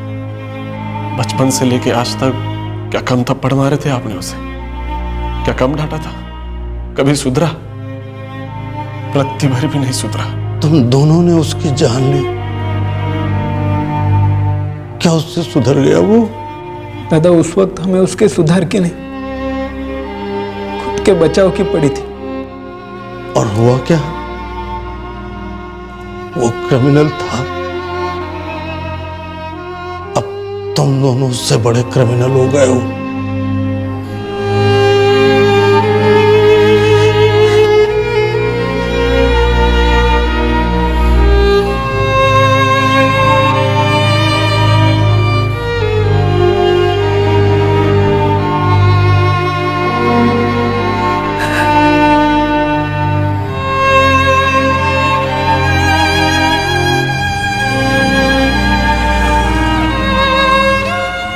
ये एक कड़वी सच्चाई है। जब कोई गलत रास्ता अपनाता है जिंदगी में, चोरी हो, गुंडागर्दी हो, नशा करना हो, या फिर औरतों को छेड़ना, बदतमीजी करना, या आगे जाके रेप करना, इन सारे कुकर्मों की सबसे ज्यादा तकलीफ करने वाले के घर वालों को भुगतनी पड़ती है। एक मां, भाई, बहन और पिता का दिल निचोड़ जाता है जब घर का एक बच्चा भटक कर गलत रास्ते पर निकल पड़ता है और जब उसे अंजाम का कोई आइडिया नहीं होता। ऐसे जुर्मों में सभी कीमत चुकाते हैं, गलत रास्ते पर चलने वाले और वो लोग भी जिनकी उंगली पकड़कर क्रिमिनल ने कभी चलना सीखा था। इस तरह के और भी एपिसोड देखने के लिए हमारे चैनल को सब्सक्राइब करें और बेल आइकन दबाना ना भूलें।